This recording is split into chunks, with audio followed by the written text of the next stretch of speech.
Olá, eu sou o Magister e hoje é o capítulo final de nossa trilogia sobre a epistemologia de Platão. O Teeteto é o último dessa trilogia e é o diálogo mais puramente epistemológico de todos. Ele pertence à etapa mais tardia da obra de Platão. Nele, temos uma mudança de uma epistemologia essencialmente otimista para uma epistemologia pessimista que acabou sendo muito mais influente. Vimos na República que a dialética é capaz de purificar a opinião de modo a despertar a capacidade de apreensão da noesis e assim chegar ao conhecimento, a episteme. Mas até agora não olhamos com cuidado para essa palavra. Ela é composta de esteme, que significa ficar erguido, e o prefixo epi, que significa sobre. Episteme, então, é o tipo de conhecimento sobre o qual podemos nos erguer de forma firme. Nos diálogos anteriores, fica claro que esse tipo de conhecimento está ligado às formas eternas. Aqui, Platão questiona se temos episteme sobre a própria episteme. A pergunta do diálogo é, então, o que é episteme? Uma observação. Normalmente traduzimos episteme como conhecimento ou como ciência, e traduzimos doxa como opinião.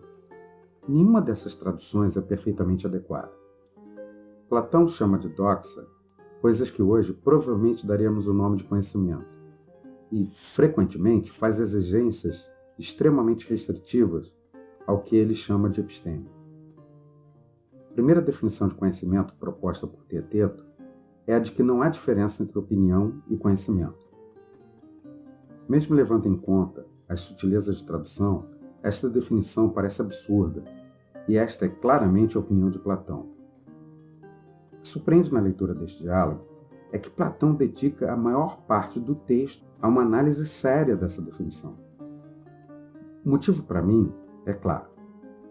Boa parte do esforço de Platão como professor era contrapor a influência dos sofistas, e a confusão entre conhecimento e opinião estava no coração da abordagem deles. Era preciso que ele levasse a sério o absurdo, porque o absurdo estava sendo levado a sério. Platão encara essa tarefa de uma forma academicamente louvável. Ele fortalece a definição que deseja destruir com o suporte de dois nomes fortes, Protágoras e Heráclito. De Protágoras, ele tira a ideia de que o homem é a medida de todas as coisas. Se examinarmos sentenças como a sala está com uma temperatura agradável ou a sala está fria, veremos que a verdade ou falsidade dessas sentenças depende de quem as pronuncia. Parece que, se todas as sentenças fossem deste mesmo tipo, não haveria realmente diferença entre conhecimento e opinião. De Heráclito, Platão pega a doutrina de que nada é uno e invariável. Tudo que existe está em um processo de vir a ser. Atribuir qualquer propriedade a um ser de uma forma absoluta é um erro. Como um indivíduo particular percebe as coisas em um momento no tempo, é como as coisas efetivamente são, pois não há nada fixo e absoluto em relação ao qual a verdade da percepção poderia ser julgada. Mesmo fortalecendo ao máximo a ideia de que conhecimento e opinião é a mesma coisa, no fim, Platão oferece argumentos que a descartam. Em um dos argumentos finais, ele coloca que existem conceitos que não podem ser obtidos pela percepção. Por exemplo, mesmo que encontremos dois objetos iguais, nós só podemos notá-los como iguais se já tivermos previamente o conceito de igualdade. Teeteto propõe, então, uma segunda definição. Episteme é a opinião verdadeira. Tendo gasto tanto tempo com a bem menos palatável primeira definição, é impressionante a rapidez com que ele descarta a segunda. Como argumento, Platão pede que imaginemos um julgamento em que o acusado é culpado, mas em que não existam testemunhas do crime ou provas que incriminem o acusado. O acusador, no entanto, consegue, usando apenas a sua capacidade retórica, convencer o juiz da culpa do acusado. Neste caso, o juiz forma uma opinião verdadeira da culpa do acusado. Mas como a causa da opinião é a retórica do acusador, que poderia ter sido igualmente dirigida para a defesa do acusado, Platão não considera que o juiz tenha episteme. A terceira e última definição é a de que episteme seria uma opinião verdadeira com uma razão ou justificativa. O que me chama a atenção aqui é que esta fórmula é muito mais fraca daquela usada nos diálogos anteriores. Neles, a episteme era obtida pela amarração da opinião pela razão. A razão é um elemento ativo na purificação da opinião. Agora a razão deve ser apenas acrescentada à opinião na forma de uma justificativa para que ela se torne episteme. Nos diálogos anteriores, Platão tentou responder à questão: como obtemos conhecimento? A questão básica do Teeteto é: o que é o conhecimento? Tendo chegado a essa terceira definição, Platão propõe uma outra grande questão epistemológica, que é: o que deve ser considerado como justificativa adequada para que possamos dizer que conhecemos algo?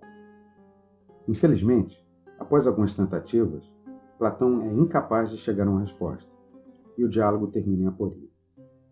Em si, isso não seria necessariamente um problema. Podemos lembrar que no esquema que mostramos no Meno, o trabalho da dialética não garantia que chegaríamos à recordação, e que a mera purificação de nossas opiniões incorretas já seria um resultado positivo. A República mantém basicamente o mesmo esquema, apenas substituindo a recordação pela capacidade de apreensão da noesis. Não creio que o Teeteto trate apenas da incapacidade de Platão em chegar à definição de conhecimento. As mudanças são mais profundas. Em primeiro lugar, o conceito de episteme não fica só indefinido, mas também a estreita ligação da episteme com a teoria das formas, tão evidente nos diálogos anteriores, aqui parece apenas subjacente. Em segundo lugar, Platão parece descartar o conceito de noesis como uma capacidade de aprender quando chegamos à episteme. Se ele ainda estivesse interessado nesse conceito, ele poderia tê-lo usado para definir o que seria uma justificativa adequada para a opinião. Por último, sem a possibilidade de despertar a recordação das formas, ou a capacidade de aprendê-las, a dialética fica enfraquecida como ferramenta epistêmica. Ela não é mais capaz de amarrar a opinião e guiá-la para a episteme. O que resta de sua utilidade é a capacidade negativa de criticar e destruir falsas opiniões. Isso parece sugerir uma epistemologia pessimista, em que, aparentemente, o melhor que podemos esperar é justamente chegar à aporia.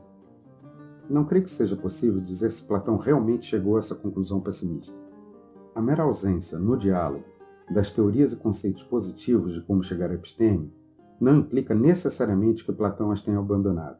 No entanto, esse foi o caminho tomado pelos céticos, que o sucederam na escola que ele fundou, a Academia, cerca de 80 anos após a sua morte.